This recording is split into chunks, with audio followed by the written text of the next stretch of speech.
Takuma Sato. We've got a track temperature of 34 degrees. It is green. It has been very much washed and cleaned up, as we've said. I think half the field out there are going to be thinking, oh, the car's working quite nicely today, it's underneath me. And the other half are going to be feeling in the first few laps, what on earth is this thing? It's windy, it's unknown conditions. They've really not done a lot of work on the particular tyres they're on here today. This is a challenging racetrack. It's one of the older style of tracks where it's actually quite narrow. The curbs are a little bit unpredictable. It's bumpy in places. It's a great challenge to drive this racetrack. And I think some of them will have a balance and others won't. You could see very disparate performances out there this afternoon. The cars go then here through the S's sequence, one of the unique features of this racetrack.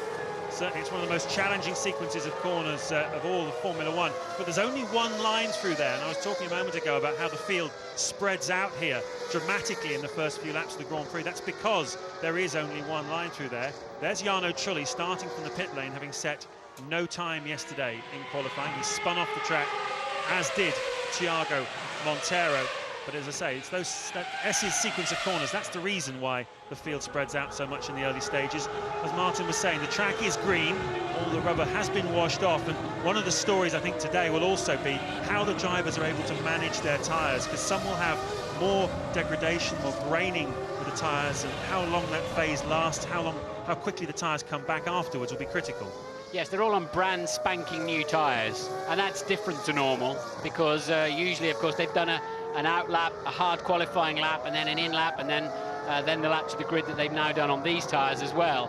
But that means they've had a heat cycle. Overnight, the compound changes slightly. So if you're anywhere near a tyre problem with blistering or graining of any sort, it's likely to come much earlier with a brand new set like that. So we'll have to watch out for that. Yeah, graining, just to those of you who don't know, is where the little balls of rubber start to come off the grooves and the top of the tyre and roll across. And in that phase, the tyre has less grip than it does when it's new. After a little while, 5, 6, 7 laps, those little bits of rubber just disappear and the tyre starts to get into a good rhythm. But it can take longer than that, and if it does, you can be a sitting duck in the early phase of the Grand Prix. It's a slow warm-up lap, and that means I think the pressures will be getting very low. It's a very slow warm-up lap that Ralf Schumacher's taken them around. And I saw a bit of water under the bridge, under the crossover. This is a figure-of-8 racetrack, but it's not really on the racing line. I don't think it'll be an issue. Well, I know it won't be an issue in the race. This is a 3.6-mile racetrack, 53 laps here this afternoon for a total of 191 miles. It is a unique racetrack in so many ways. It's the only figure-8 track we have here in the world, and the cars cross over each other just around the area of the 130R corner, which we'll see once they get racing. But certainly right up there amongst the favourites with all of the Grand Prix drivers, along with Turkey, which has now established itself as being very popular, and of course Spa-Francorchamps. This one is right up there in the top of the hit parade. It'll be interesting to see how Takuma Sato keeps his head under the immense pressure that's going on. He's not got a seat for next year. The fans here are very much behind him, and he's right in the... And look at the smoke coming out of the back of Button's car. Hopefully that's just some oil and that surplus oil around the exhaust pipes and etc., because that's a lot of smoke. Well, we've seen it before, haven't we, Martin? We've seen a lot of smoke coming out of Jenson Button's car, and it's gone on to finish the race. Look at that. Other drivers think he's probably on fire. He isn't. Here come the lights then. When they go out, we'll be racing at Suzuka. And it's... go! Cracking start by Coulthard. Look at him coming through the middle. He's already in front of Sato. Fisichella is in front of Button. That's terrible news for Jenson Button. And Coulthard is having a go as well. Christian Klein is also in the mix. 2 cars are off the racetrack. One of them, though, is the local hero Takuma Sato. The other is the Ferrari of Rubens Barrichello. That's terrible news for local hero Takuma Sato. But at the front, a poor getaway for Jenson Button. Has that scuppered his plans here for his first Grand Prix? Be interesting to see if Coulthard made it around the outside of Button in turn 1. I'd be surprised if he did. It's a long way round there. Sato with his hand out of the cockpit, but it did look to me as if he just ran wide. But maybe he had got a push somewhere in there, but Button is ahead of Coulthard. It's 3rd and 4th for the Brits. Schumacher leads critically easily from Giancarlo Fisichella. There's Button, Coulthard, Klein, and then Webber, Villeneuve, Michael Schumacher, Carter Cayenne for Jordan. Alonso up to P10.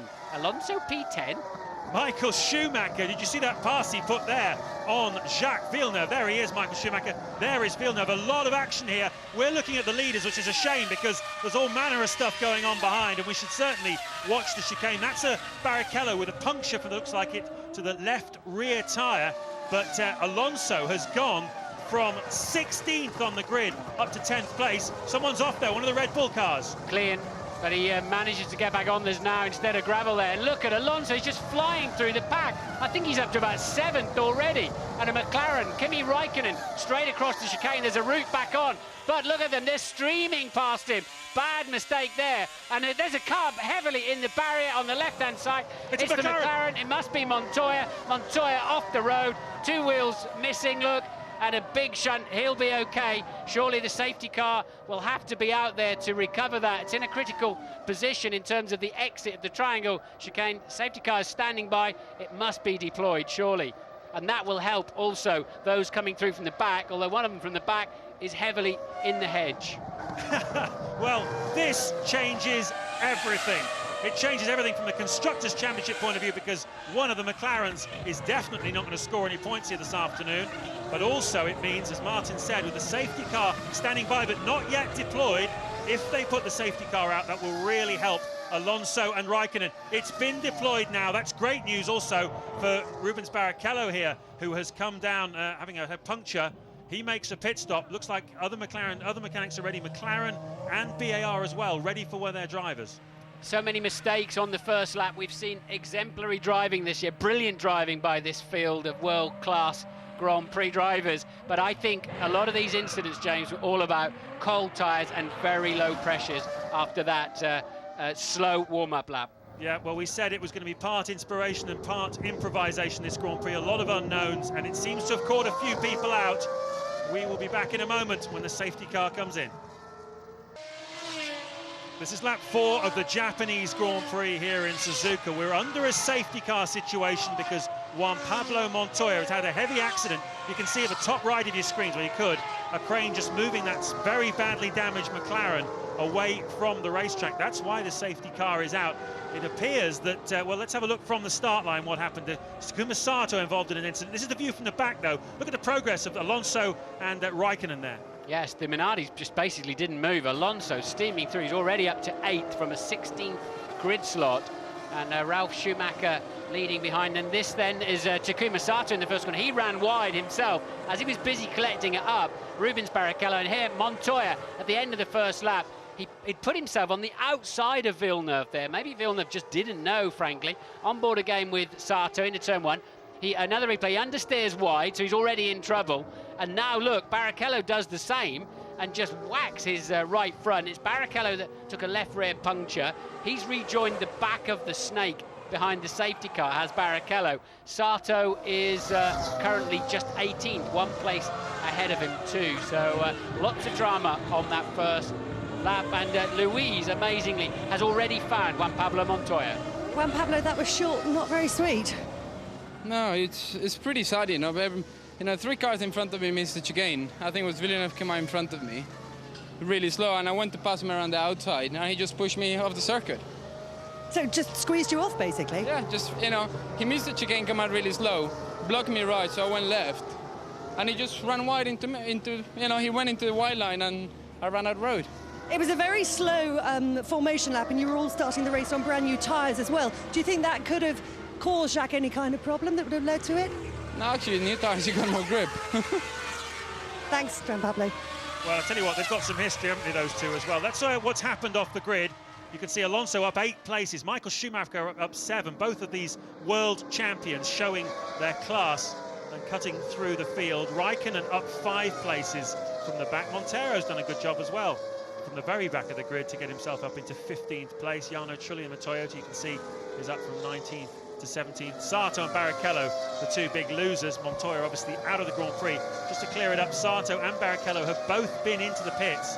Barrichello for that left rear puncture, Sato for, I think, bodywork damage.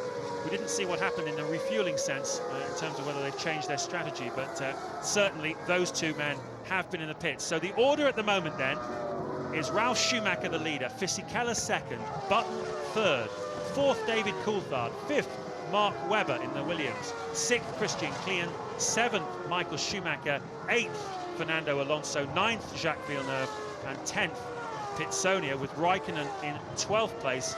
And Ted Kravitz has some news for us. Yeah, just down at BAR with an update on Takuma Sato. He did damage his front wing in that off at turn 1, so they had to pit him. But cleverly, they waited until the safety car was out to pit him. Front wing was damaged. They had changed that. They didn't have to change the tyres. They were OK. But, James, they also swapped the fuel strategy. 6 seconds, I timed it, of fuel going in, so they put him onto a one-stopper. The teams will be furiously recalculating now because they're using about half as much fuel as they normally would do. The drivers actually want a faster safety car, but unless you have a racing car, which you've got to be prepared in the same way and be on different types of tyres, I don't know how you could do that. Bernd Mailander, who's driving the safety car, it is a very fast road car, but of course the Formula 1 cars just look totally pedestrian behind it, and he'll be driving the door handles off that, and very well too. But of course, if you had a racing, a DTM-style car, what tyres would you put it on? And you need a crew to run something like that. So, but the drivers really want to be going faster than this to keep their tyre pressures and temperatures up. If Juan Pablo's car had more grip on a new set of tyres, then the other 6 that ran off the road on the first lap clearly didn't, because they were off all over the place, weren't they? They just didn't have the mechanical grip they needed, for example, in turn 1, or to slow down the chicane. At least three driving clean across the AstroTurf at the final chicane and getting all mixed up on the exit. So you can see the view from second place, Giancarlo Fisichella. This is certainly good news for his teammate Fernando Alonso, this safety car. It certainly bunches the field up, and particularly with the slowness of this safety car, the Bridgestone tyres don't like it as much as the Michelins. The temperatures and pressures drop, and we've seen time and time again that the Ferraris are vulnerable on a restart. Now that's something Alonso will have to capitalise on. He is right behind Michael Schumacher. As I say, those Bridgestones slow off on a restart traditionally. So Alonso will be looking, there they are, Alonso and Michael Schumacher. Alonso will be looking to get past him off the restart. But I tell you what, we were talking at the top of this about this is Fisichella's race unless he has a problem, in which case it's probably Button's race. The safety car situation has changed all of that. Alonso now has a great chance of winning this Grand Prix, and so does Kimi Raikkonen, who McLaren knew before the race, and so did Renault, that before qualifying rather, that it was going to rain by the time they were out on track, and they have got a lot of fuel in those cars. The strategy is the best that they could do for the race, and this safety car is absolute gift for them. So we are going to have a very interesting and complex Grand Prix, I think, unfolding. Jensen's chances receding very much, and those of Alonso and particularly Raikkonen looking very good indeed. I think you're right, it has fundamentally changed the face of this Grand Prix, because we're on lap 6, and we would have expected them to be 20-30 seconds behind if they had been stuck with the midfield runners, and of course they're right up there now. But I think it depends how fast a car, for example, Coulthard in 4th, Webber 5th, Klien 6th, how fast the cars they got underneath them, and whether they're going to hold the pack up or be running with the front runners. And well, Alonso had just so much confidence and speed, didn't he, on that first lap? Extraordinary. The other man who will be smiling is the race leader, Ralf Schumacher. We understand he had a 3-stop fuel load in to go and grab the pole yesterday, and that was meaning he would have to come in around about lap 15 or 16 possibly. This extended safety car period, this is now lap 6 of this Grand Prix, has will allow him to go deeper into the Grand Prix. That means he'll be able to switch onto a 2-stop strategy. So he too becomes something more of a factor than perhaps he would have been, as Montoya's car is driven away from that area. Well, we should be racing again in a lap or two, I think. Because this is an old-style racetrack, there's no perimeter road like you get with a lot of the new circuits, where the recovery vehicles can quickly get, and you get those caterpillars on. Well, I nearly died underneath one of those in '94. They're horrible things to have in the vicinity of a racetrack, which is why they had to neutralise the race with a safety car situation. But they just don't. It's such a confined area here around this circuit that they just don't have the facilities of somewhere like Shanghai that we're going to next weekend.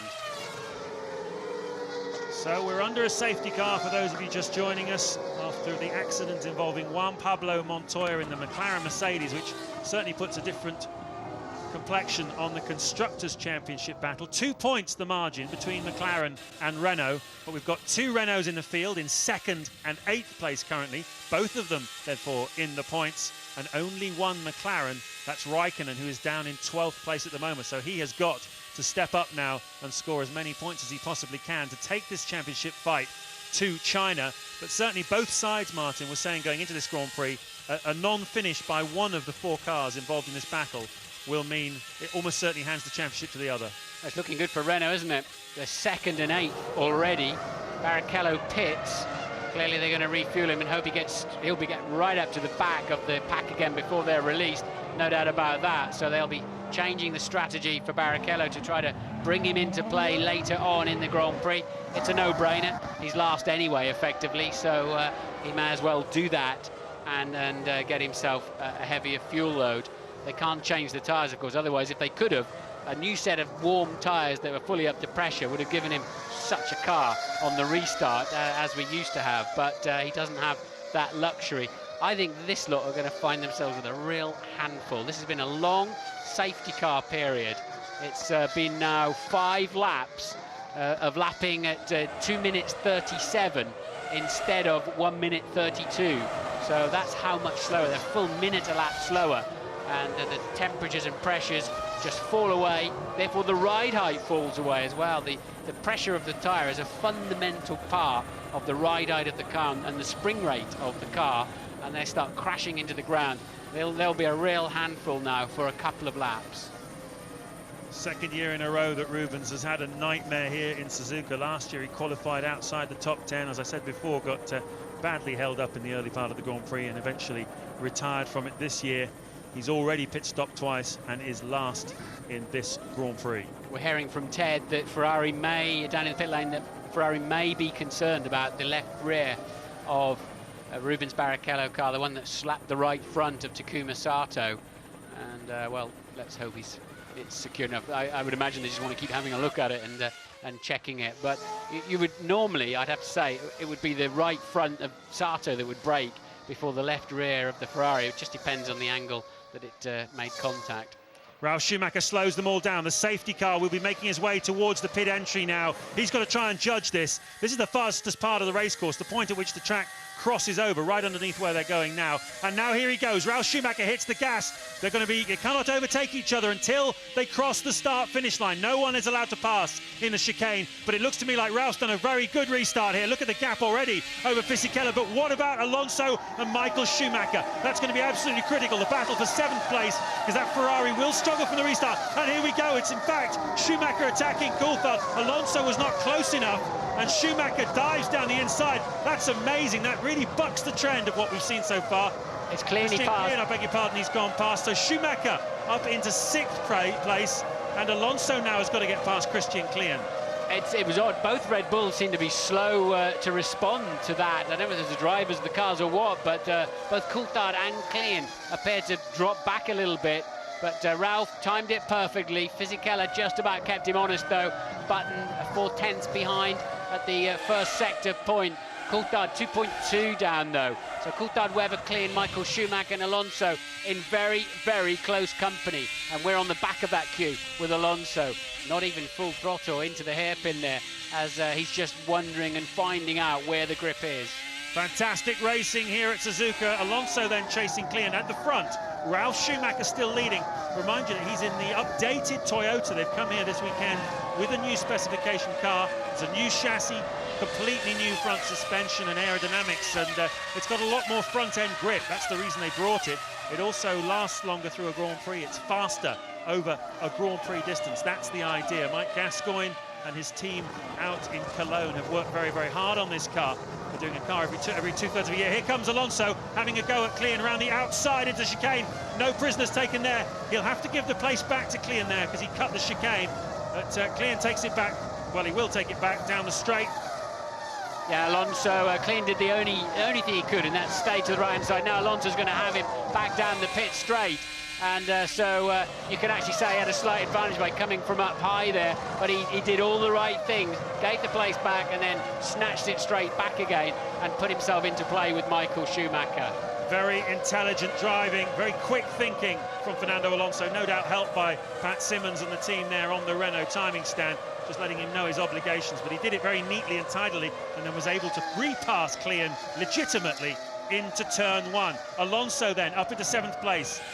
Here we go. This is Alonso down the outside. Klian's having none of it. Alonso with not enough front grip, snatches the right front brake. He will now stay to the left-hand side and release Klian inside, but he's got good momentum out there and picks up the slipstream down into turn 1, but he didn't follow it all the way through. But that's how Alonso did it. His brain is switched on all the time, isn't it? You could see his helmet there. He was looking to the right all the time, looking at where Klian was exactly. He wanted to let him through. No one else, of course. He's not going to let anyone else through. And he did it absolutely perfectly. Ralf Schumacher, fastest man on the racetrack at the moment, in the lead. 1.7 seconds now ahead of Giancarlo Fisichella in 2nd place. Button is 3rd, 2.5 seconds behind the leader, with Coulthard 4th.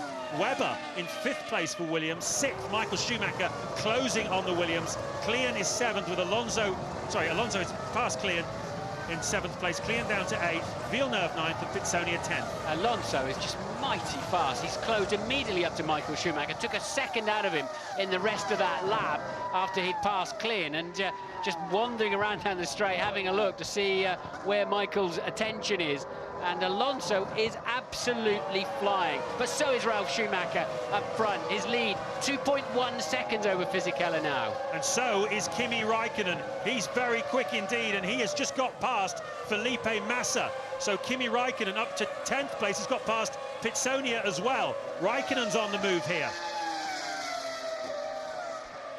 Yeah, it's going to be a mighty fight from midway on in this Grand Prix between the usual suspects and the boys at the front of the field who got the break yesterday and got the jobs done with the difficult conditions. And that... Weber, I think, is it? Or Pitsonia? I thought it was Pitsonia, yeah, isn't Pitsonia. it? Second Degner, Pitsonia off, and he's going to have to get that in reverse if he wants it out there. Went off there in qualifying on the outlap in the first part of Degner. So Pitsonia out then on what was P11.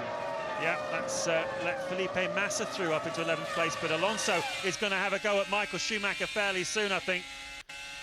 Coming down towards 130R, 180 mile an hour corner, and he's trying to line him up for a pass into the chicane. Not quite close enough this time. Obviously, one of the problems you've got with these cars in 2005 is so many aerodynamic devices on the bodywork of these things. You can't really follow another car through a fast corner. And look already how far back Alonso has fallen. Yeah, you've got to wonder if he's actually got a problem. I think he's got a problem. It's not accelerating. He was very slow through 130R. And look, Alonso then with a problem and just fell back from 130R. I was surprised how much Michael pulled away from him, but then down the pit straight, didn't accelerate at all.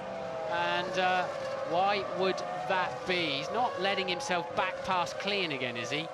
It just sounded like it was flat though, didn't it? It sounded like the engine wasn't pulling properly rather than anything else. Well, he seems to have picked the pace up again. That is the Toyota of Jarno Trulli, who started from the back of the grid, having set no time in qualifying. Looks like he's hit someone. Look at the right side of the bodywork, Martin. Yeah. At the chicane. Yeah, big contact by the looks of it. Don't know what's going on with this lot today. They just look like they're not making any allowances for the track conditions and the lack of grip that they're bound to have out there. And well, we'll get a replay of that, no doubt, anytime soon. It's the final chicane. Who was he running with, Jarno Trulli? Difficult to know now because he's dropped right off the back of the computer, but he was towards the back of the field anyway, but obviously made big contact, so you have to assume somebody else has got some damage too. Yeah, well, he was certainly in front of Barrichello. Would be around Dornbos and Sato, I believe, but anyway, we haven't got the safety car. Safety car has been stood down.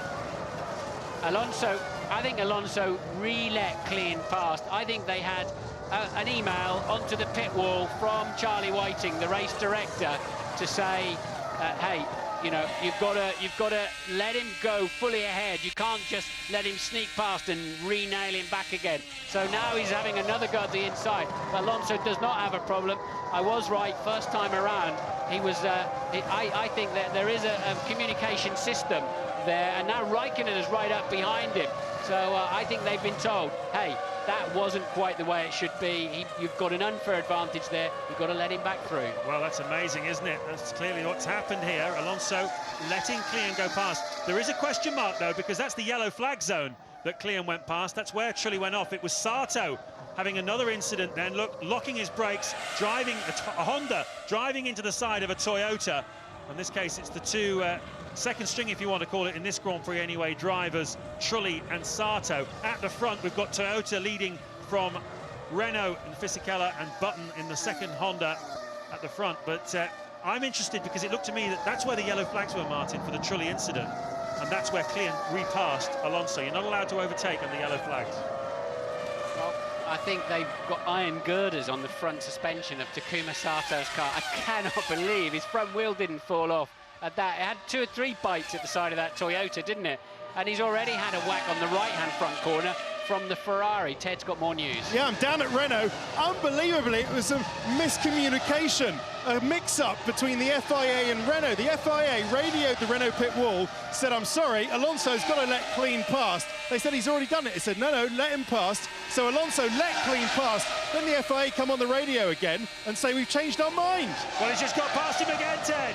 So I think that's the 3rd time he's passed him today, at least. But this time, hopefully, it's for keeps. Oh, that'll cause a bit of bruising after the race then if there's been a miscommunication there. But anyway, job done now, and he's on his way again. So Alonso up to 7th again, but they're now 4.5 seconds behind Michael Schumacher. But Alonso's got such a car underneath him, he'll just eat into that straight away. It's a straight fight between these two, and I wouldn't rule either of them out for winning this Grand Prix. But at the moment, you'd have to say the pace of Ralf Schumacher is scintillating. Fastest man on the racetrack at the moment, his last lap, a 1:33.255. There is nothing wrong with this new specification Toyota. In Ralph's hands, it's all working beautifully, and he's 3 seconds clear of the Renault of Giancarlo Fisichella. Yeah, but this is the bad news, isn't it? Look, if that's the only fuel he's got in the car, Trulli's already out of the race, so it is for Ralph they're expecting. He's coming in on lap 13, despite 5 laps under the safety car, so we're not seeing a true performance. Fisichella is the true leader of this race, and Button is just 2.2 seconds behind him. You can discount, I think, now Ralph from that in terms of the pace. That's very early, isn't it, with 5 or 6 safety car laps thrown in for good measure. I'm absolutely amazed by that. That's incredible. Certainly everybody in the paddock was thinking Ralph would come in around about 15 or 16. He hasn't even made it that far, and as you say, we had 5 or 6 laps under the safety car, so clearly Ralf Schumacher running on fumes in qualifying. There's Kimi Raikkonen attacking Christian Klian at the bottom of the screens. There's Jacques Villeneuve going through, so Ralph has dropped in front of Jacques Villeneuve. That means Ralph is in 9th place, and Raikkonen is up into the points for the first time in this Grand Prix. There's Narain Karthikeyan in the Jordan, pitting from 12th place. Clean enough by the Jordan team, he's back out again. So we're on lap 14. Fisichella 2.4 seconds ahead of Button, who's a further 2.8 ahead of 3rd place man now, David Coulthard. Webber is 4th, Michael Schumacher 5th, Alonso 6th, and just 3.3 seconds behind Michael straight away. He's pulled a second 0.2 out of him, and he's flying, the only man anywhere near the 1:32s. Alonso is the fastest thing out there by a country mile. Well, his teammate is leading the Grand Prix, Giancarlo Fisichella. It's been a while since he's been challenging for a Grand Prix victory. He won the first Grand Prix of the season in Australia from pole position in another rain-affected qualifying session. Once again, finding the rub of the green going his way in qualifying. Well, has he got the pace to beat Alonso here today? Certainly Alonso looks inspired, the new world champion. There is Jenson Button looking for his first Grand Prix victory. This is his 99th Grand Prix start, and certainly that's quite a magic number. If those of you who are Jackie Stewart fans, that's the total number of races that Jackie did in his whole career. That's the top 6. 7 you can see Raikkonen, 8 Klian, Raikkonen closing on Alonso. A lot of racing still to come here. We are 17 laps into an absolutely fantastic Japanese Grand Prix. The big names of Formula 1 started from the back of the grid. This is the world champion trying to pass the former world champion, Fernando Alonso, trying to pass Michael Schumacher. It's a wonderful fight.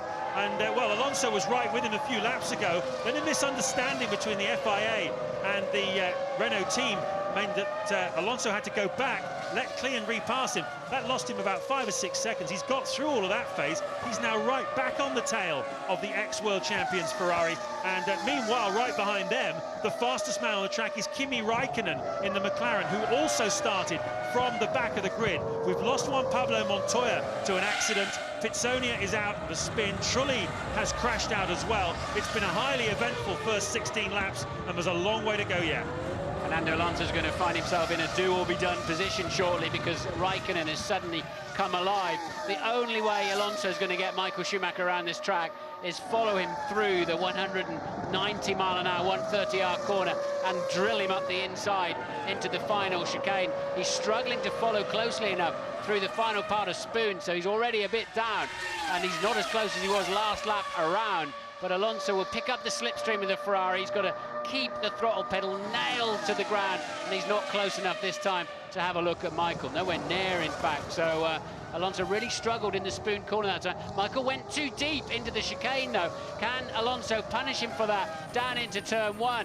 He just can't get the traction to get near enough to him. He'll close the gap as they head down there. But now he's in that turbulent air situation. And Michael Schumacher could play quite a pivotal role in who wins this Grand Prix today. And I don't think it's going to be Michael Schumacher either. Isn't this a race lover's heaven? The three best drivers in the world going toe-to-toe around one of its finest racetracks. Schumacher, Alonso, Raikkonen. It's only a battle for 5th place at the moment, but it could be absolutely pivotal to the outcome of this Grand Prix, with the other Renault of Giancarlo Fisichella leading this gang by 15 seconds. And Alonso really does want to find a way past Michael Schumacher. He's clearly got a faster car, as has Kimi Raikkonen, but we are approaching the first round of fuel stops for these guys. Probably sometime. We had a safety car, a couple of safety cars, so they would have extended the window probably by about 3 or 4 laps, 3 laps on the fuel probably. So into the 20s before the first fuel stop. This is lap 18, but it's not that far away. Certainly Alonso will want to pass Schumacher before then. He's got to stay. There's something flapping around. I don't know if it's a tyre or a piece of tape on the right rear tyre. I don't know if it's a delamination. I don't think so. I think it's just a piece of tape flapping around. We'll have to try and get a closer look. But Alonso's got to stay closer out of second part of Spoon, which he is on this lap. Is he close enough? He's in the turbulent air of Michael. He'll have to drill him right up the inside, but there's not enough space. What is that flapping on the right?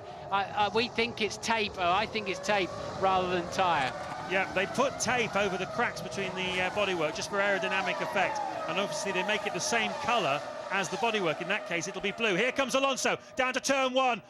Schumacher goes defensive. Alonso can't go around the outside there. This is a fantastic scrap here between the old champion and the new.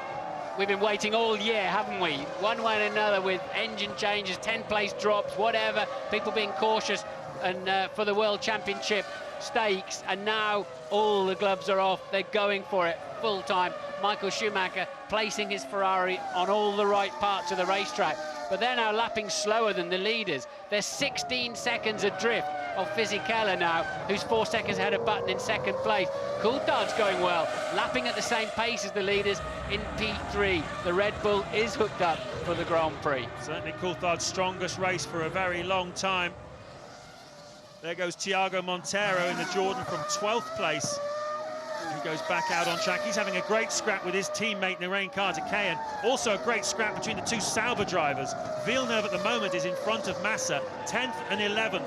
And they've been scrapping for the last 5 or 6 laps, but we're understandably watching this Schumacher, Alonso, Raikkonen battle. Michael Schumacher, 36 years of age, 7 times a world champion. Fernando Alonso, 24 years of age, 1 time so far a world champion. Can he get in this time? Nice slip.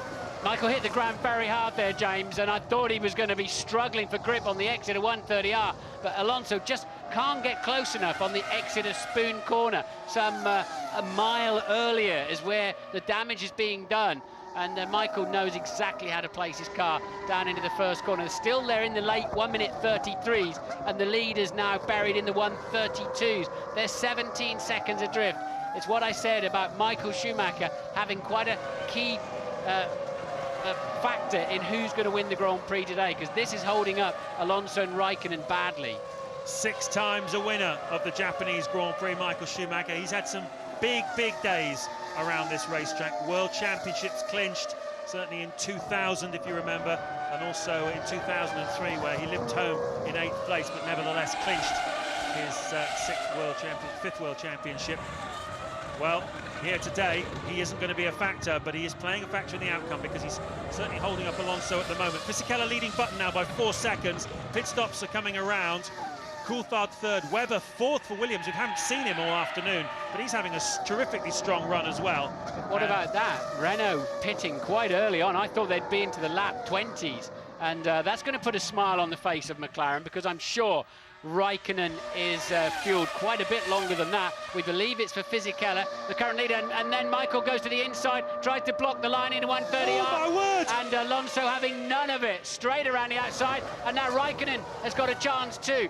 Michael had nothing, he had to go defensive, and Alonso just steamed on the racing line, round the total bravery, total confidence in the driver you're going around the outside of, to know he's not going to run you off track. That would be the mother and father of all shunts if you connected in the middle of that corner. 180 miles an hour as Fisichella comes out of the pits. 180 miles an hour around the outside of the 130R corner. I've never seen anything like it. Enormous bravery by Alonso, brilliant driving by Michael Schumacher, not for both of them to have an enormous aeroplane accident, and now Raikkonen has got to get past as well, because he can see the Renault scampering away. Here it is, just look at this, and disbelief. Yeah, Michael then is crimped up on the inside, nothing he can do. Alonso just nails and things. I know he'll have to lift. He's got to lift, therefore I'm going to stay full throttle, and brilliant bravery and confidence there. But I think you know you can do that with Michael Schumacher. The championship, I remind you, is already won. This is just for racing. This is for getting past the other guy. Absolutely tremendous action here at Suzuka. And now what's Raikkonen going to offer us as he tries to get past Schumacher? So Button leads the Grand Prix then. We're on lap 21. Coulthard second, he's 4.8 seconds adrift. Webber, Alonso and Raikkonen with much more. They've got it's almost like they've got a wet setup on that Ferrari, because he's slow in a straight line, and Raikkonen cannot punish him down into the chicane. And now he's free of Schumacher. Alonso has set the fastest first and second sectors of anybody in this Grand Prix so far. He is absolutely flying. Look, disappearing into turn one, a 1:31.599. He's going after the race win here this afternoon. He knows his teammate Fisichella has already made the pit stop. Alonso is seriously going for it here. I think that's a new lap record around this place. It's certainly best part of 7/10 faster than last year, 1.2 seconds faster than last year's fastest lap, when they were smashing records all the way through the year. So that is that's a second and a half quicker than anybody else is going at the moment. Alonso on fire. Oh, you can see why the man is world champion, can't you? Phenomenal performance here already.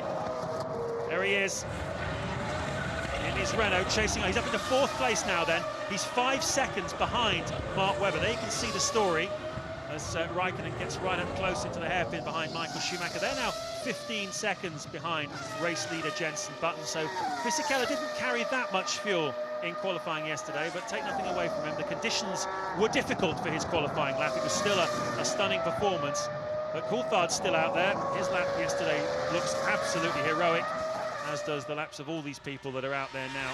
But the racing is what counts on the Sunday, and anything could happen here. Well, we've got a Brit 1-2 at the moment. Button from Coulthard. Neither of them have stopped. I think effectively Fisichella is ahead of them. Button pits then on lap 23. Coulthard leads for Red Bull, and Raikkonen cannot clear the Ferrari of Michael Schumacher. Ted?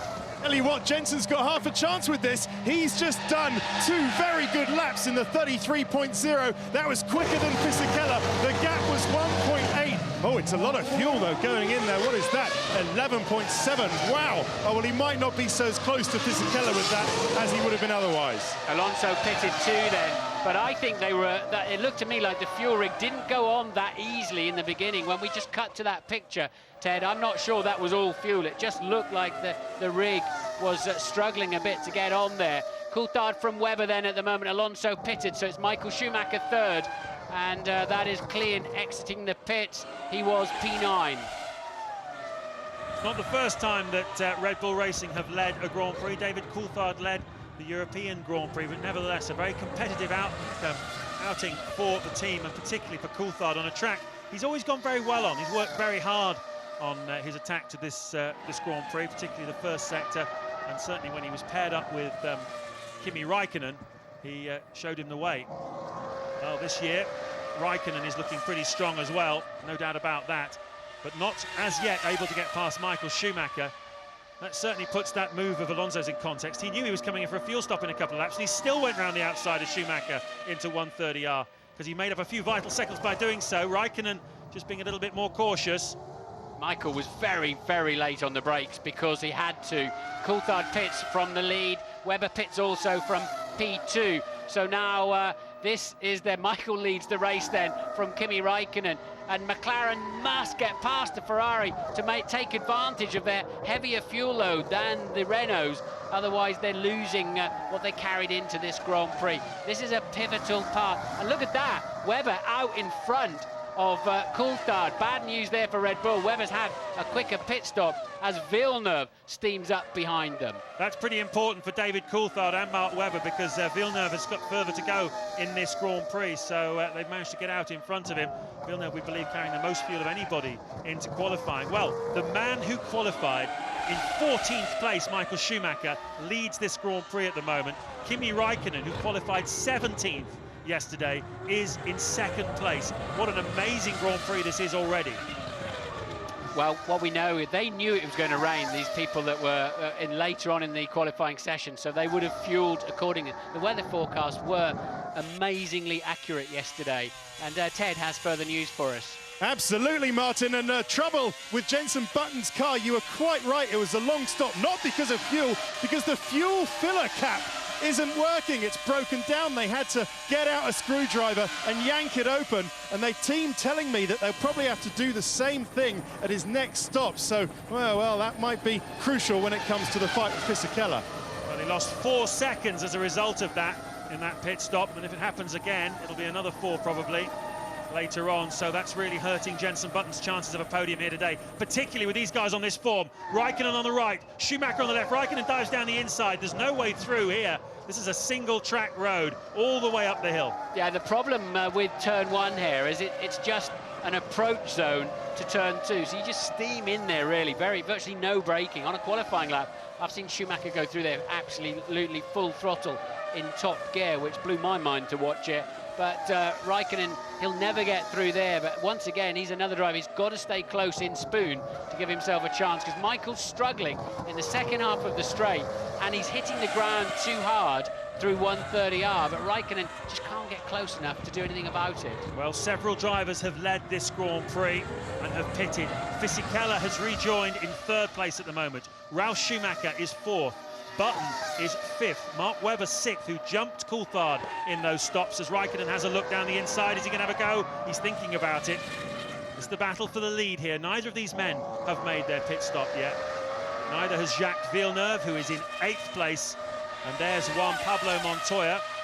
He crashed out on the first lap as he tried to cut his way through the field from the back of the grid. A collision involving Jacques Villeneuve put him out of the Grand Prix.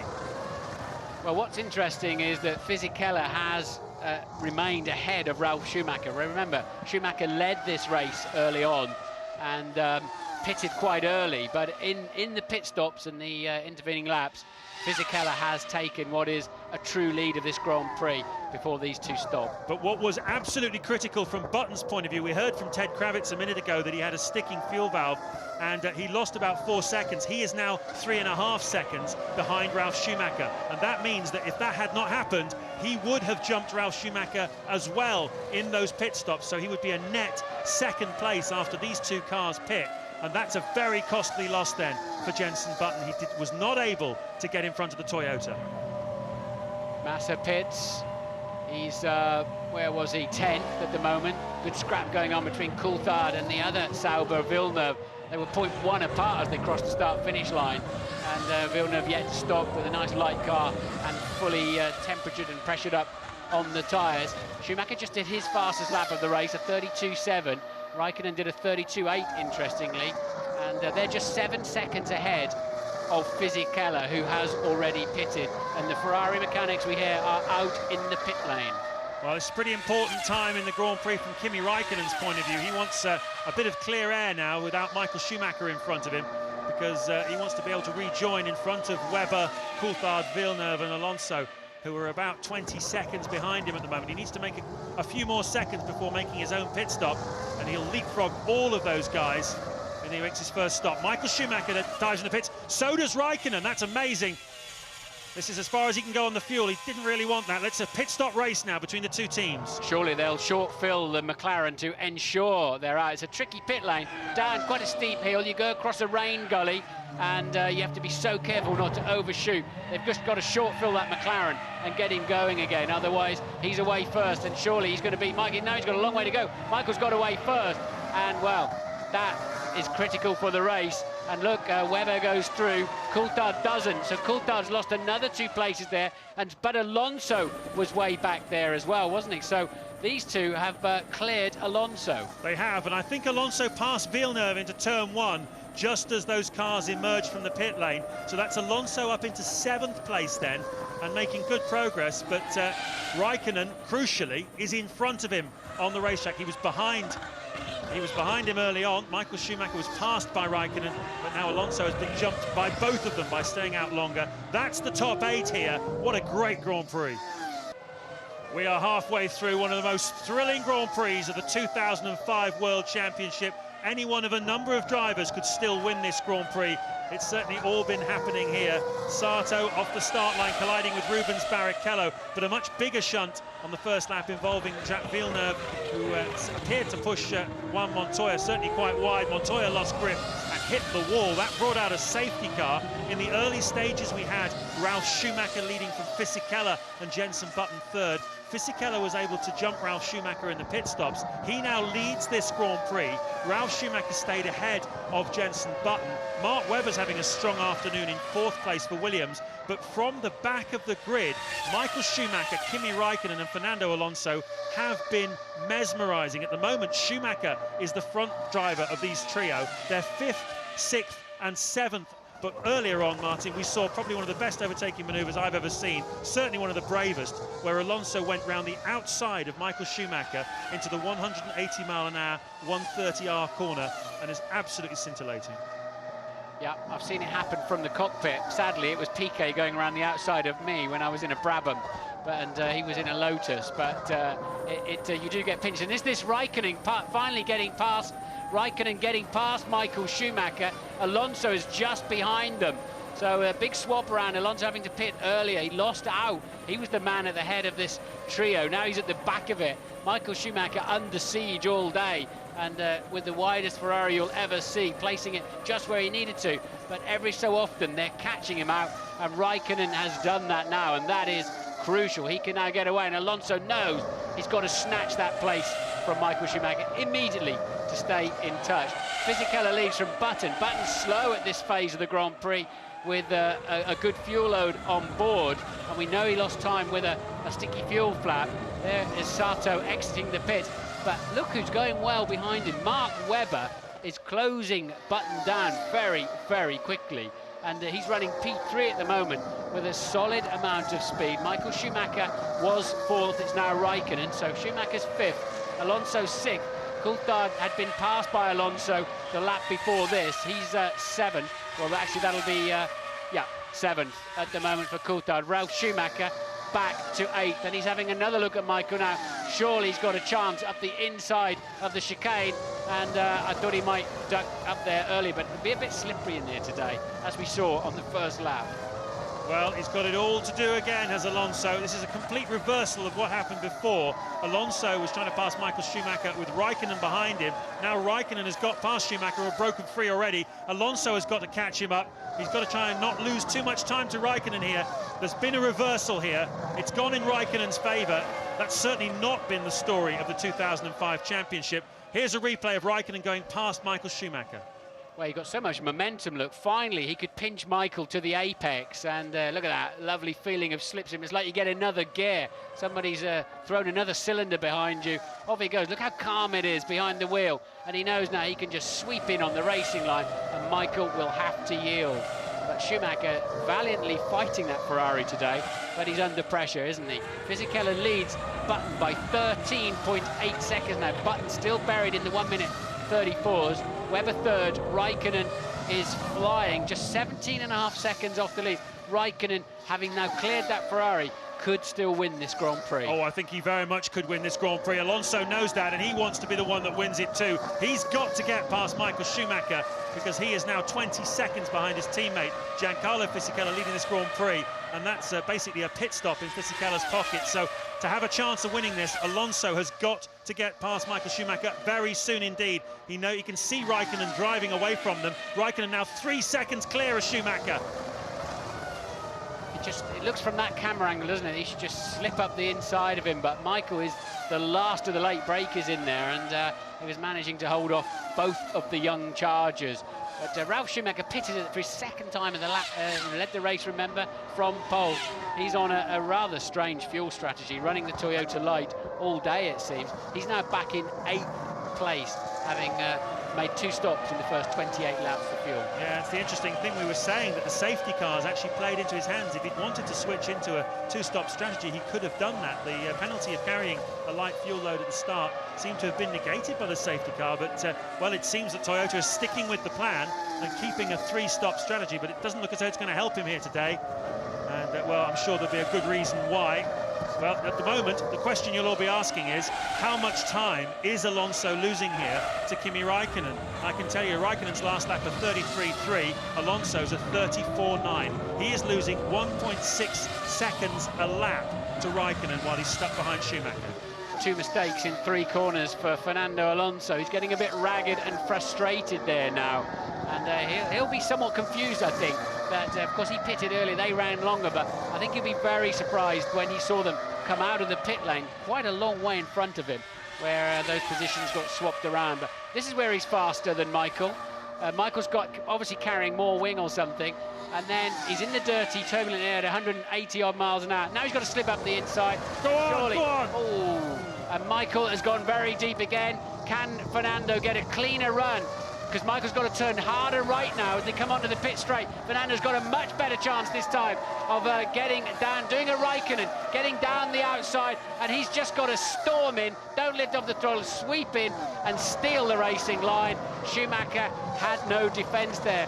He got out of line at the top of the hill, therefore you turn harder right into the pit straight, you scrub some speed off, and you get mullered down the outside. Now, I'd like to see a replay of that from the chicane right the way through to the end, because it looked to me like he thought that one through. He made Schumacher get himself into an awkward position. Carter Kayan there, you can see, a lapped car. He's going to get out of the way, hopefully, of Fernando Alonso and Michael Schumacher. But it seemed to me, Martin, he put Schumacher into that position in the chicane, knowing that he would have him into turn 1. So he wasn't trying to get him in the chicane, he was trying to get him at turn 1. Could well be the case, certainly a tactical move there. But yeah, he didn't really go for goal, did he, into the chicane, but he certainly made Michael brake too late, and that's what put him out of position all the way down then into turn 1. Thinking his way through then, Fernando Alonso. Be interesting to hear what he has to say about that afterwards. He is now free of Schumacher. Where is Raikkonen relative to Fernando Alonso? Answer, he is about 5.5 seconds up the road from him now. So we're going to see an inspired battle, I think, between these 2 drivers. Both of them can still win this Grand Prix. Raikkonen is 17 seconds behind this man, race leader Giancarlo Fisichella in the Renault. Button is still second, almost 15 seconds behind Fisichella. Webber is third. Those 2 should be relatively easy meet, I think, for Raikkonen and Alonso, the second round of pit stops. But, well, will they be able to beat Giancarlo Fisichella? That's the big question here. Raikkonen closing right up, as you can see, on Mark Webber. This, the battle for 3rd place here this afternoon, and we've still got 20 laps to go. Lap 36 of the 53-lap Japanese Grand Prix, and Christian Alba's car is on fire in the pit lane. You can see everybody diving in, the Japanese marshals trying to help out as well, but certainly all the mechanics well prepared. Lots of instructions and orders going on. Alba's able to get out of the car. That's the first pit fire we've seen for a while. Meanwhile, at the front of this Grand Prix, Giancarlo Fisichella is leading Jenson Button by 17 seconds. There's really any one of 3 men can win this Grand Prix. Fisichella in the Renault, Raikkonen in the McLaren, who started from the very back of the grid, is now in 4th place. But Fernando Alonso at the moment looks the faster man, because Raikkonen's held up behind Mark Webber, who's in 3rd place. There you can see it, and at the moment Alonso is taking about 2.5 seconds a lap out of Raikkonen. It's very close between the two men who've contended the World Championship. A lot of mess there in the pit lane. But Martin, this is an absolute scream of a Grand Prix. Who's your money on? Well, at the moment, Fisichella, I think, it depends how long it takes Raikkonen and Alonso. Look at Alonso just cruising straight up to the back of the pack. It depends how long they're stuck behind Button and Webber, because Fisichella's lead was 17 seconds. He's in the 132s. The pair behind him are in the 133s and 34s. And Alonso pits. That's a smart move, I think, because he was about to lose a bundle of time. Whether he's out of fuel or whether that's a tactical move, I don't know. But if there's good space... Oh, there goes Michael Schumacher. He's got to pass him again, surely, after this stop. Amazing.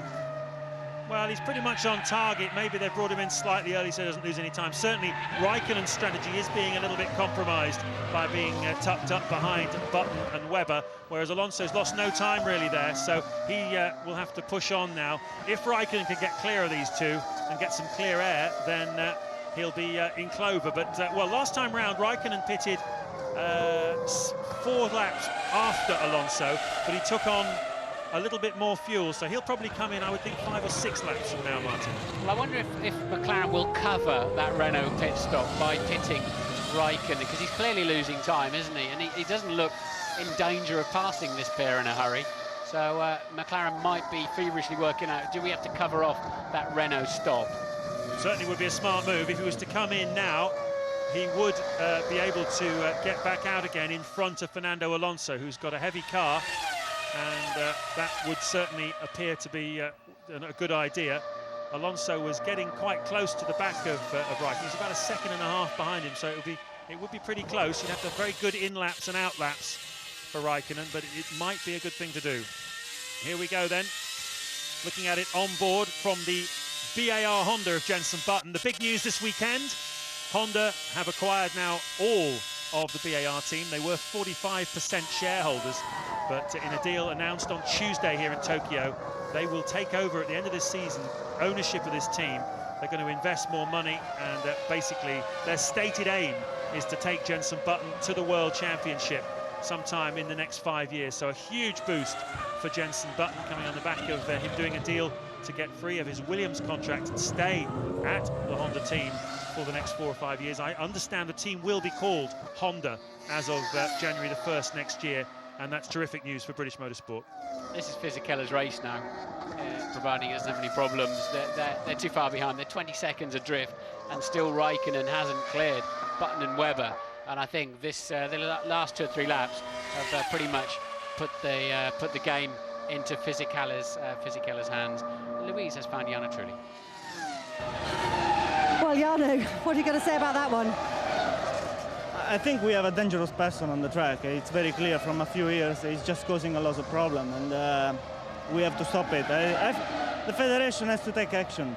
Do you feel he's just trying to put on an impressive display in front of his home crowd? He tried to do a maneuver which obviously was impossible, so I don't know what he's thinking when he's driving. Are you going to go and talk to him about this? There's no point, because he keeps doing it. So it means that he won't learn, and he won't be able to understand it. Well, they're talking about Takuma Sato. He drove into the side of Jarno Trulli at the chicane earlier on in the Grand Prix, taking Trulli out of the race. And here you can see Fisichella, the leader, rejoining behind Kimi Raikkonen. So Fisichella slots back in 4th place, but Raikkonen has to stop again, and so do the 2 cars in front of him. There you can see the schematic. And, well, as you said, Martin, this certainly looks good for Fisichella, unless he has some sort of problem now, because Raikkonen has just not had the opportunity to make up the time. No, Alba's amazing. He's back out in that Minardi that we saw on fire. He's 17, 3 retirements. Pizzonia spun off. Trulli had that incident with Sato. We only caught a brief glimpse of it, but Sato was steaming up the inside of him. And obviously Trulli felt that was another banzai move that was unreasonable. And Montoya running around the outside at the end of the first lap. It was the first retirement of the day, when he felt Villeneuve didn't leave him any space. So he was straight out of the Grand Prix. Fisichella has dropped back to 4th, you say, so Button leads the Grand Prix for the 2nd time today. Well, Raikkonen is racing with Fernando Alonso. The pair of them have come through from the back of the field. and Alonso is 42 seconds behind, was 42 seconds behind Fisichella before Fisichella made that stop. It takes 22 seconds to make a pit stop here, so if Raikkonen were to come in soon, he would rejoin a couple of seconds in front of Alonso.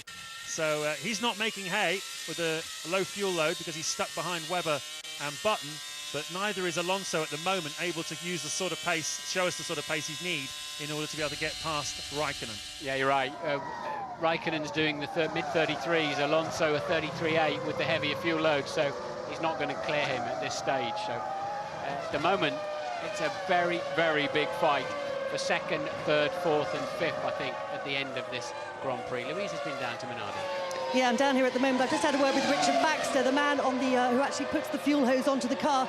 Same man who put the fuel hose onto the car at Monza a couple of years ago when the team had a fire with Gian Maria Bruni, and it was a very similar problem that caused it. Basically, there was fuel flowing from the nozzle before it was actually connected to the car. Obviously, something which is not supposed to happen. That fuel's dripped down onto the exhaust and caused the fire. The good news is, though, that nobody hurt down here. The car's been cleaned up and Albers is back out on track. Thank you for that, Louise Goodman down in the pits. And, well, Jenson Button leading this Grand Prix for the second time here, but without really a chance of winning it. Mark Webber having his strongest drive, I think, pretty much of the season, actually. He drove well in Monaco and got a podium there, his first podium in Formula One. Probably feels he should have been second on the day, but the pit strategy meant that teammate Nick Heidfeld in fact finished second and Webber was third, but since then this is definitely Webber's strongest drive. Raikkonen is third, you can see right behind him. Fisichella, having made his final stop this afternoon, is just 3.5 seconds behind them. Michael Schumacher is fifth. He has yet to make his second stop. So has David Coulthard, who's also had a very strong weekend here for Red Bull Racing, in sixth place. Ralf Schumacher, he's got to make one more stop as well in the Toyota. He's in seventh. Fernando Alonso, well, he's pushing as hard as he can. He's just come in for a fuel stop. He's down in 8th place. He should leapfrog Ralf Schumacher and David Coulthard when they make their stops, and Michael Schumacher as well. So that'll put, well, it's going to be very close at the finish between Raikkonen, Fisichella and Alonso.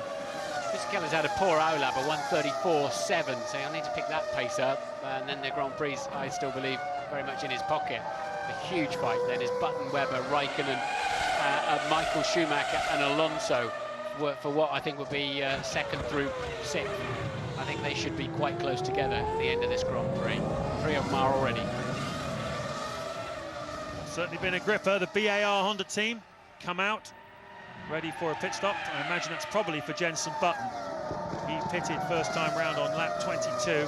He had a sticking fuel nozzle, sticking fuel valve I should say, and the team expected to have the same problem again, so we'll have to watch this pit stop quite closely. Jenson doesn't want to lose too much time, otherwise he will lose the place to Mark Webber. It was the flap, wasn't it? Didn't Ted say? I thought when they put the speed limiter on, the flap automatically comes up, and I got the impression that that didn't happen on. They had to sort of jemmy it open when he got in to the pit lane. Jenson goes right into the pit lane.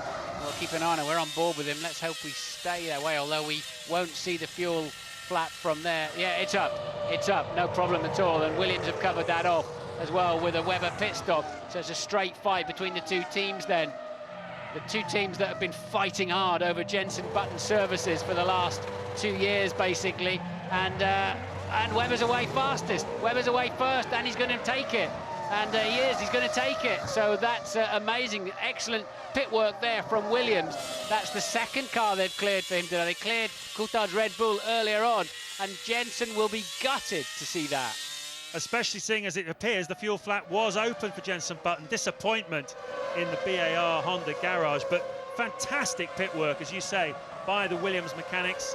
First time round they got him to leapfrog Coulthard in a straight fight in the pits, and second time round he leapfrogs Jenson Button. So Webber in front of Button. Kimi Raikkonen leads this Grand Prix then, but he has yet to make a second stop. Giancarlo Fisichella is in second place. Michael Schumacher is in third place. David Coulthard as well. And how long before Raikkonen comes in for his stop? He has got 5 seconds now over Fisichella, but those laps lost behind Webber and Button have certainly cost Raikkonen the chance of winning this Grand Prix. It would have been very interesting to see what would have happened if he'd been able to clear those two. I think Raikkonen is going to end up in front of that little lot in P2. He's on his fastest lap of the race now, where he's got to make hay, because it was amazing to see Alonso right up behind Webber and Button too, so that gives you an indication. It's a 1:31.9 for Kimi Räikkönen. That's a fast lap. That's going to give him P2, I believe, when he has his, after he's had his stop. Ted's got some news on Räikkönen. Yeah, well, no, actually, down at Williams, big high fives as Michael Schumacher pits. High fives and smiles at Williams, beating Jenson Button out the pits, considering what's happened all this year. But also on Alonso, Martin, that was a planned stop for Fernando Alonso. He had to come in there, but it's worked out quite well with them, with Räikkönen, even though he's up against them now. Some not a great deal of rubber on the inside of the front tyres of the Ferrari there. They run about 3 degrees of front camber. The top of the tyre leans in, so you tend to wear the inside of the tyre out, and certainly the Ferraris look like they're struggling on that at the moment. So Räikkönen was leading by 7.2 seconds. Fisichella did a 1:34.0. He's going to have to pick that pace up if he wants this Grand Prix.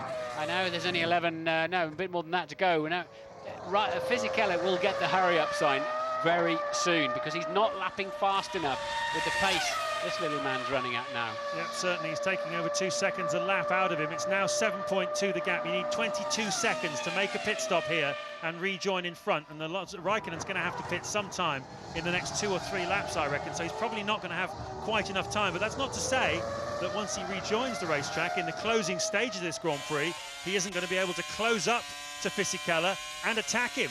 So we could well have a grandstand finish here at Suzuka to this Grand Prix.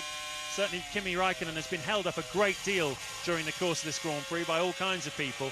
We've seen some spectacular overtaking on a track that most people consider it's very difficult to overtake at, and much of the overtaking is not taken place where the obvious spot into the chicane. It's taking place all over the place.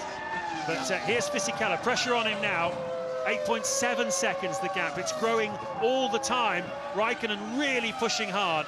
Coulthard third, but he's yet to make another stop. So has Ralf Schumacher, who's in 4th place. Webber has made his 2nd and final stop. So has Alonso, who's passed Jenson Button. We haven't seen it, but Alonso has just got past Jenson Button out there on the racetrack. He's in 6th place.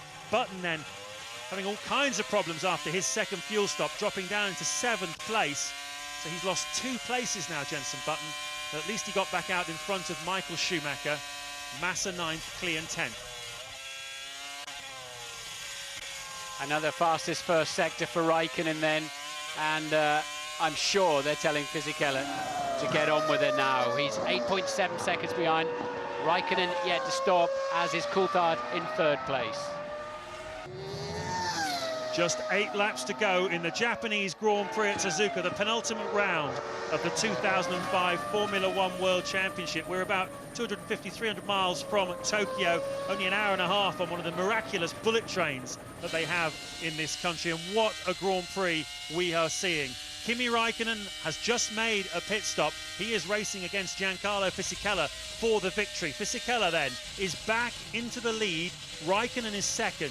Mark Webber, having a fantastic drive this afternoon, is in 3rd place. Alonso has leapfrogged Button into 4th. Button then down into 5th place. Coulthard has got himself in front of Michael Schumacher and Ralf Schumacher. So the Red Bull Racing team having a terrific afternoon, and Coulthard, clearly inspired here, is in 6th place. Michael Schumacher 7th, ahead of his brother in 8th place. And Räikkönen is just 5 seconds behind Fisichella, having started from the back of the grid here this afternoon. Räikkönen was 17th, Fisichella was 3rd on the grid. It's been an unbelievable Grand Prix with overtaking action throughout the field. We've had a number of different leaders of this. At several stages, the big names have been held up behind slower traffic. It's cost them time, but it's been absolutely wonderful entertainment. Alonso has gone round the outside of Michael Schumacher to take a pass in the 130R corner.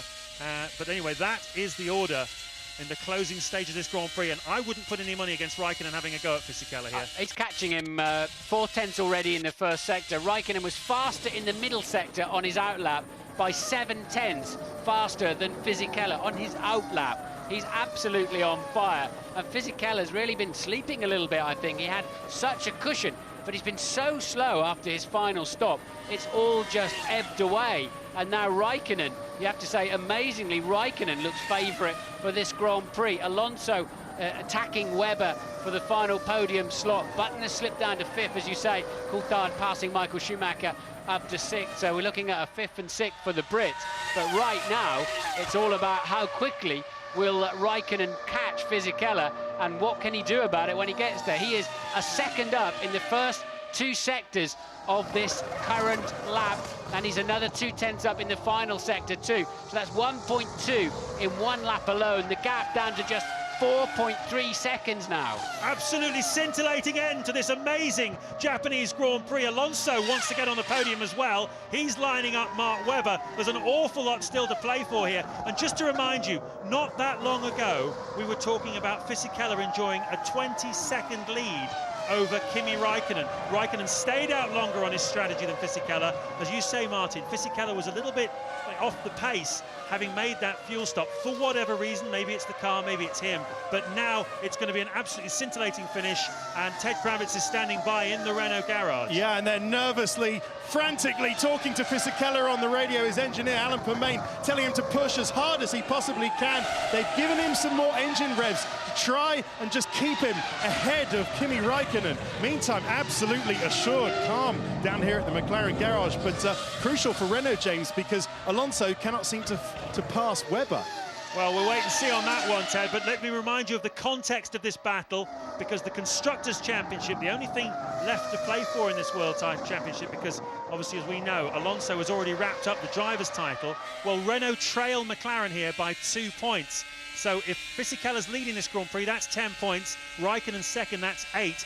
Alonso is 4th, that is 5 points. But all of that could really change here if they can get past each other. If Raikkonen, who's now only 3 seconds behind Giancarlo Fisichella, can close up and pass. If Alonso, who's less than a second behind Mark Webber, can pick up an extra point here or there, it could make all the difference in the Constructors' Championship, particularly as Montoya will score nothing. He's out of the race. Look at this, though. Alonso's going for it down the inside, on the grass, 2 wheels. Fernando Alonso, what a brilliant move once again. Another fantastic pass. Stunning. Alonso is totally fearless today. He got a better run out of the chicane, picked up the slipstream. Webber thought he'd covered him off, so Alonso took a little bit of grass to give himself the extra space he needed. He's up to P3, but Fisichella can't respond. He's 6/10 slower in the first sector on this current lap than Raikkonen.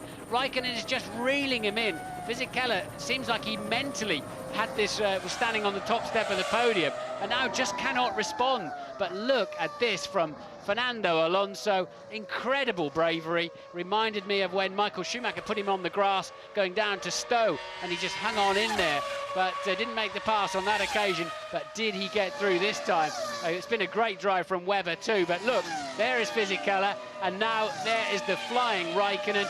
And as soon as Fisichella starts to see him in his mirrors, then he's under extra pressure. He certainly is. 5 to go here then. 4 at the end of this lap. They're going to cross the line any time now. 4 laps to go under the view of that huge Ferris wheel, the giant funfair behind this racetrack here at Suzuka, designed back in the early 1960s, home to the Japanese Grand Prix since 1987. It's seen some fantastic races, but I can't think of any better than this one.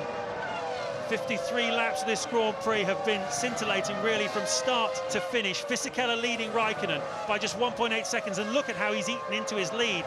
Over a second a lap for the last 3 laps. And what amazing bravery by Fernando Alonso. He's already wrapped up the Drivers' Championship, and yet he's still taking huge risks for a podium finish here, for another point for his team in the Constructors' Championship. What commitment, what bravery. Well, when Kimi gets there, and this back marker, the Minardi, might just play into this equation here, but when Kimi arrives, he's got to just drill him straight away. If he ends up settling in behind him and getting in that turbulent air, he's going to struggle. There's not enough time left. But look, Fisichella's got to clear the Minardi down the back straight here. He must, and he will, I think, get past the Minardi. And if he has to hesitate on the way into 130R, Raikkonen's going to be right with him. And look, the Minardi moves to the left and blocks Fisichella, and he's also going to block Raikkonen on the exit of 130R. But Raikkonen, the net winner there, and Fisichella almost off the racetrack as he went to the inside to pass the Minardi, and the Minardi decided to yield at that time, and that's played beautifully into Kimi Raikkonen's hands. Certainly has. Down the pit straight then with just 3 laps to go. Raikkonen has taken 1.3 seconds on that lap out of Giancarlo Fisichella, and now the 22nd lead of a few laps ago is down to just half a second, 2 car lengths. And, well, you'd have to say that Kimi Raikkonen is looking very, very good here. When and where will he attack Giancarlo Fisichella, who's just struggling with the pace, frankly? 1:33.717 is 0.6 of a lap slower than his teammate Alonso's doing at this point in the Grand Prix. Clearly, Fisichella perhaps not quite happy with the tyres, not quite happy with something in the balance of the car. It's not really under him in the way that the McLaren is under Kimi Raikkonen here today. The 2 Renaults are going to be on the podium with the McLaren, but what will the order be? We've got Coulthard catching Button as well quite quickly for 5th and 6th. It's all going on down the field. But now Kimi is in that dirty air, and you can see the car moving around in Spoon Corner. But look, he should get a nice tow from this position and just haul himself nicely up to the back of the Renault, looking at 130R, and the McLaren is mighty. Look at the slipstream he's getting down there. The Renault hitting the ground hard, and what are you doing? What are you going so defensive for? That wasn't necessary at all. And there was Fisichella defending some fresh air. It was interesting, though. Did you see Fisichella on the left? His throttle was flat through 130R corner. Raikkonen lifted, but he's coming down the inside now. He's lining him up for trying to pass down the outside into the first corner. Well, he's just letting him know he's there. I think Fisichella's well aware of that. Very interesting to compare how they're working the throttle and the brake, these two. Fisichella lifting off earlier than Raikkonen into turn 3. You see, up the sequence of up the hill. Only one line through here, no chance of passing through here. But Raikkonen will be very keen to get as close as he can through the spoon curve, turns 13 and 14, in order to do what he did last time, get really good tow out of the straight and into 130R corner, the closing stage of this lap. Well, Fisichella mustn't pull that trick again. If he's got to take the better line through the chicane, otherwise Raikkonen's going to have him down into turn 1. But he obviously was expecting an attack, but clearly Raikkonen was way too far behind, and that's the concertina effect of a hairpin you're seeing there, as the driver in front is always going to be on the throttle a car length earlier, and with the amount of power these things have got, begins to pull away. Look at Raikkonen, he's just all over him like a rash. He's got so much more grip and balance and confidence. But this is the exit of Spoon again then, and Fisichella up the inside. He's now moved to the outside, the racing line, and Raikkonen is absolutely hauling him in. And again, he goes defensive when he doesn't need to. It puts him out of shape then for the exit then, as we saw earlier on. Has he got enough traction to keep the McLaren behind him? He's really left himself to be a sitting target now. He'll have to go defensive down the inside. He'll have to go tighter than that. Oh, and they nearly touched. Can Raikkonen sweep in? Yes, he can. Brilliant. What a brilliant move! Side by side down the straight. Grand Prix racing at its absolute finest. Kimi Raikkonen sweeps through to take the lead of the Japanese Grand Prix. He started from 17th place. Let's enjoy this again. There, and he moves to the right to force him to the left-hand side, but there's so much more grip there, and then it's Fisichella facing the tighter line into the corner. But again, he got it all wrong at the top chicane by just compromising his exit. And then, as I said, he was always going to be a sitting target down the pit straight. Brilliant stuff from Raikkonen. Absolutely sensational. Kimi Raikkonen then heading for his 10th Grand Prix victory. His 7th of this season. And what a year he has had. And what an amazing Japanese Grand Prix he has had as well. Fighting his way through. It seemed as though he lost his chance when he got tucked up behind Jenson Button and Mark Webber, and Fisichella had a 20-second advantage over him, but he's managed to whittle it down. Brilliant strategy this afternoon by the McLaren team. And here he comes then. Takuma Sato there has caused a few problems this afternoon, but not as Raikkonen sweeps through to lap him. And one of the most dramatic Grand Prix in living memory comes to a close with Kimi Raikkonen, the winner! Absolutely sensational performance. In second place will be Giancarlo Fisichella. Raikkonen loves that. And in third place, Fernando Alonso. Another good shout for driver of the day for Mark Webber. We haven't seen much of him, but fourth place for him in the Williams. Jenson Button, the early promise, didn't work out for him. He's going to come through in fifth. Coulthard sixth. Michael Schumacher seventh. and Ralf Schumacher, the pole sitter here for Toyota, ending up in 8th place. I mean, I would hate to be you and have to make the decision for driver of the day, because we have seen some of the finest driving in many years. Raikkonen, outstanding. Alonso, outstandingly brave. Webber, fantastic to get that car up to that place in the grid. Button didn't quite have it, the pace when he needed it from the BAR. Coulthard scintillating from him as well. Who's it going to? Well, this is year 9 for F1 ITV, and I have to say this is one of the most enjoyable races that I've certainly commentated on. Stunning driving, all sorts of drama and action, but you can only give it surely to this man, Raikkonen. He got the job done all the way through. He was compromised earlier on in the day, kept his nose clean.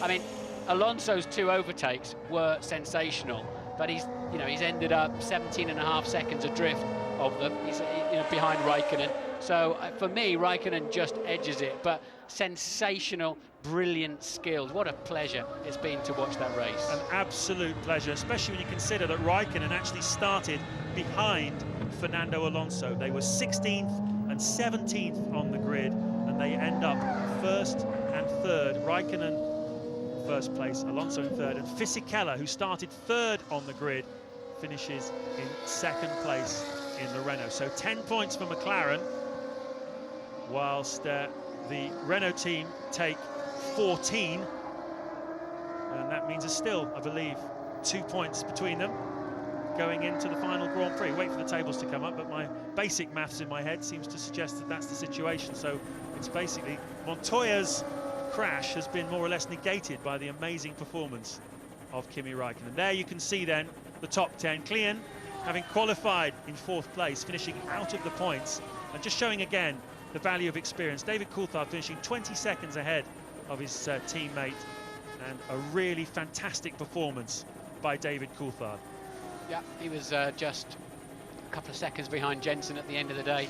Another race where the BAR Honda has tended to float backwards as the laps unfold. Klien 9th, Massa, Villeneuve there. Massa beating Villeneuve for the first of the Saubers. Barrichello back in 12th after, well, he didn't really lose out at the beginning in a way because he caught back up under the safety car situation, but a poor weekend for Rubens Barrichello. There you can see Montoya not classified, had a crash on the early stages of the Grand Prix. And you know, in a funny sort of way, Martin, with Fisichella the only front-running car at the front of the grid and those 3 at the back, ironically, that crash of Montoya's, which brought out the safety car, is probably the thing that helped the guys at the back of the grid come through and win the Grand Prix. So it's probably Montoya's crash helped Raikkonen win this Grand Prix.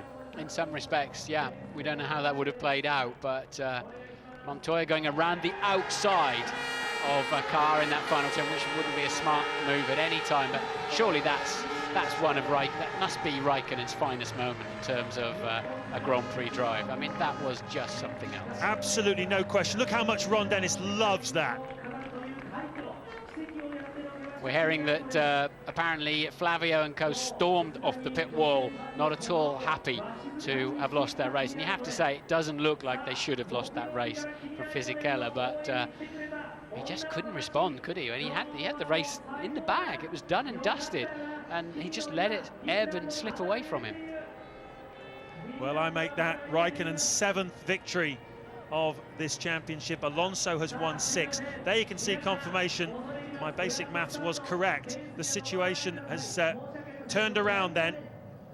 Renault have turned around a 2-point deficit to a 2-point advantage over McLaren Mercedes. So we go into the Chinese Grand Prix with basically the same situation we came here. 2 points between them. The only difference is the 2 teams are the other way around, and well, that could be very significant for the Constructors' Championship. There's a man who had a rather adventurous afternoon, and Jarno Trulli saying he's dangerous. They've got to keep him off the racetrack. We saw Michael Schumacher slamming his visor down, didn't we, after an incident at Spa? So Takuma under a bit of pressure from his fellow Grand Prix drivers. Final point scorer then, Ralf Schumacher in the Toyota. He started on pole with not a lot of gas on board, so that rather compromised their afternoon. Honda then in 5th, ahead of Toyota in 8th. Great drive from Webber in 4th in the Williams, you have to say.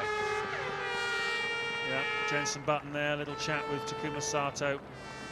Jacques Villeneuve having a chat with David Coulthard. They had a great scrap earlier on.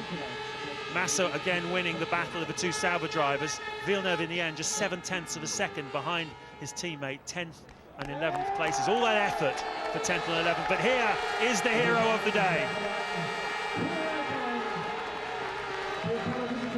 Ron Dennis is dancing. I don't think I've ever seen that. I'm sure you have in a few nightclubs, but I've never seen that on a podium.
McLaren's 10th win in 13 Grand Prix, just showing, underlining really, what a fantastic car these men from Woking have produced.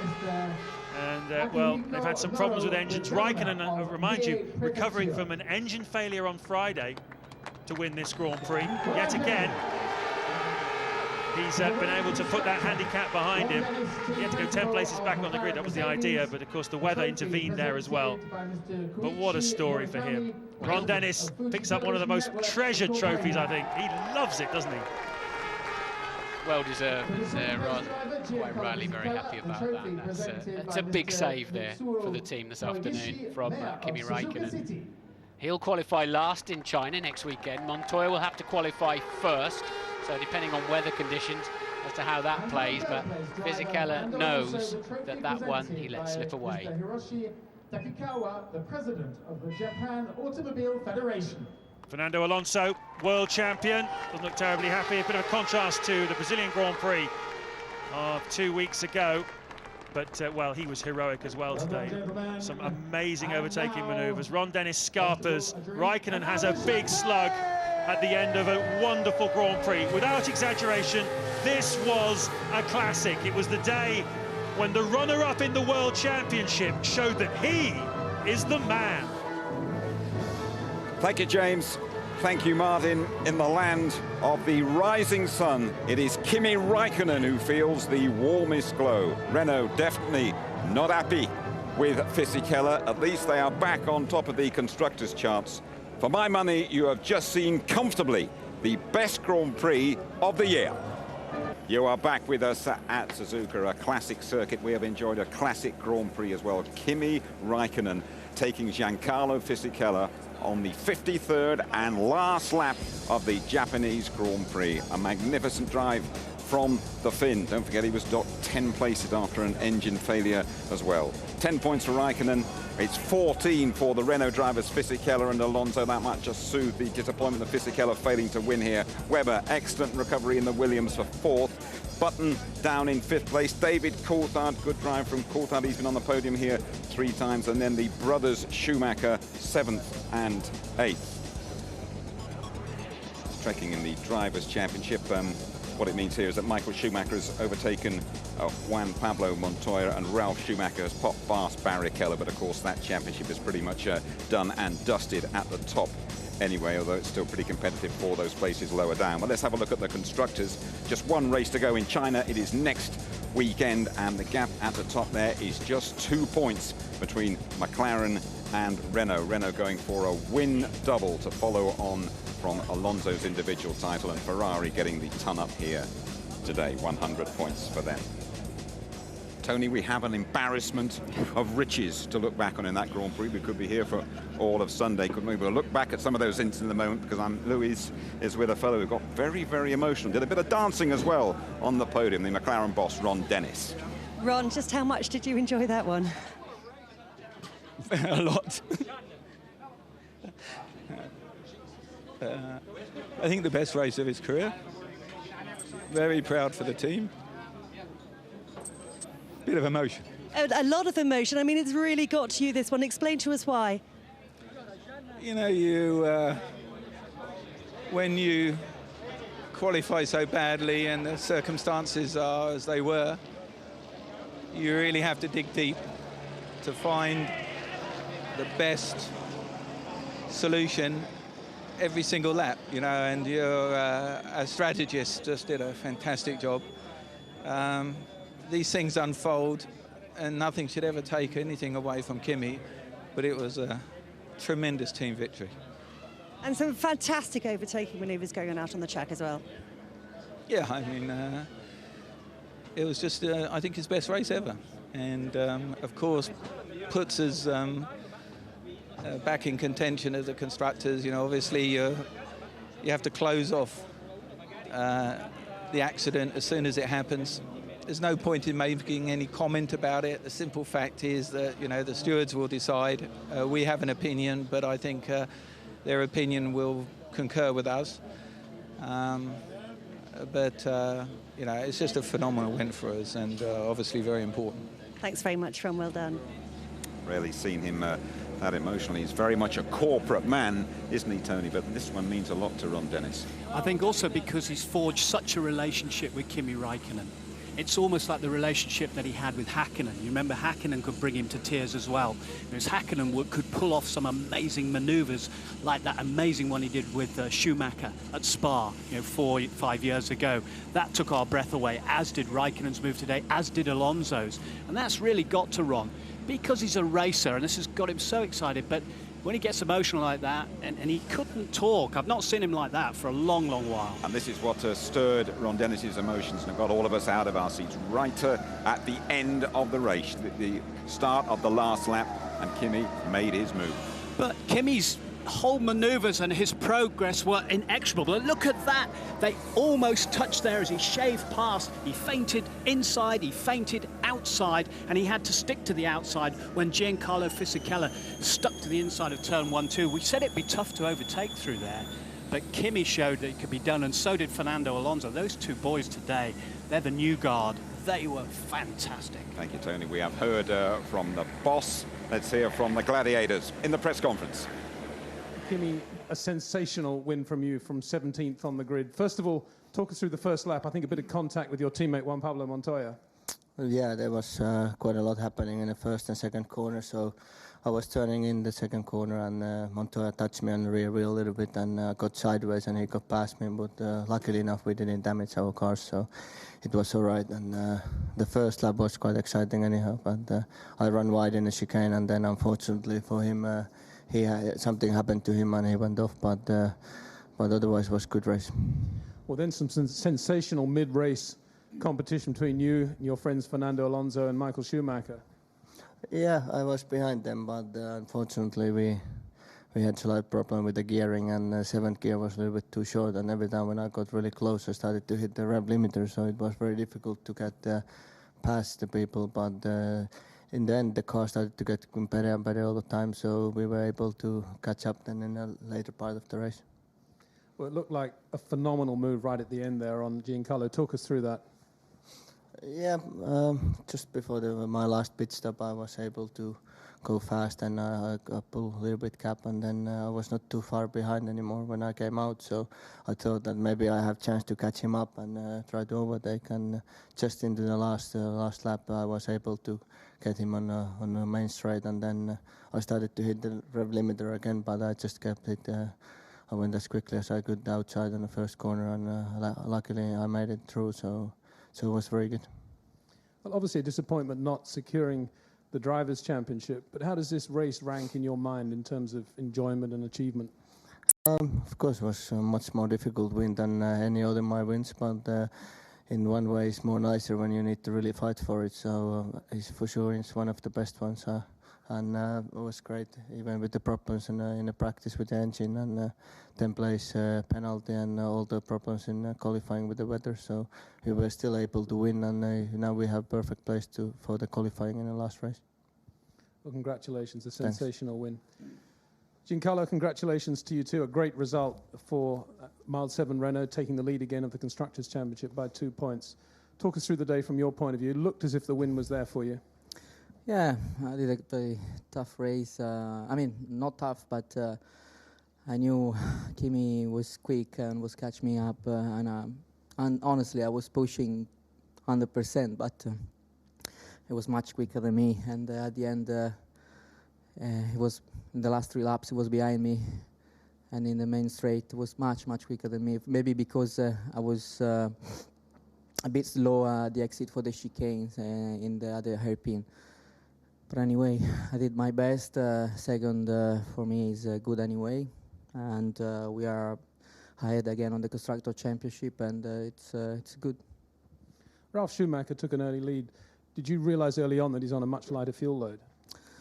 Yeah, the rumor was Toyota on 3 stops, so I was quite convinced to overtake him after the pit stop, and it was just important to overtake Jenson on the start. I did that. I overtook Jenson on the start, and then I was pushing and doing my race. Congratulations to you. Fernando, after Brazil, you promised us that you'd be a little bit more aggressive here in Japan, and it certainly proved to be the case today. 16th to 8th when the safety car came out on lap 1, and then in traffic all day. Brilliant to watch. Yeah, it was okay. First lap on the start was more similar to last year's starts.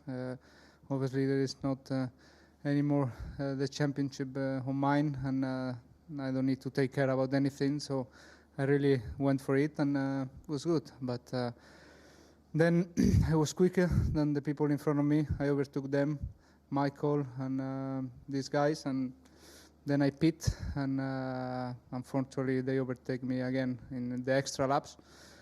So I had to fight again with traffic, overtake them again, pit, and overtake them again after the second pit stop. So I think the strategy this time, I think, didn't work too good for us, and we had an extremely competitive car. I think I felt quicker than Kimi today for the first time in the last part of the championship, and unfortunately I was not able to beat him, because I think before my first stop I was in front of him by a long way, and you know, because the stops and etc. and the traffic, I was third at the end, but it's okay. Starting 16 is good for the constructors. That constructors' title will be decided in China next weekend. We will be right back in the land of the rising sun to complete our coverage from Japan. Enjoyed an outstanding Grand Prix here at Suzuka, I guess, Tony, right from the start. We could have suspected we were in for something special. Well, I mean, this to me ranks with 03 British Grand Prix, and before that you can go back to Spanish Grand Prix. Don't worry, mate, we're just in a bit of telly here, okay? Go back to 1991. Epic duels between Senna and Mansell and so on. So much overtaking, we lost count. This was absolutely one of the best Grand Prix in the last decade for me. Just look at them rushing. Ralf Schumacher got a fantastic start. Fisichella got the jump on Button, but then you see Sato running wide on the curbs on his own on the outside. Then he was joined really and he was tagged by Rubens Barrichello, and Ron Dennis has joined us on the replays as well. Now this is a view from inside from Takuma Sato's car. You can see him running wide all on his own. Just watch Rubens Barrichello coming along and tags the front of him, and he had to go in for a pit stop there and get a new nose. And you've got another vision now of Juan Pablo Montoya.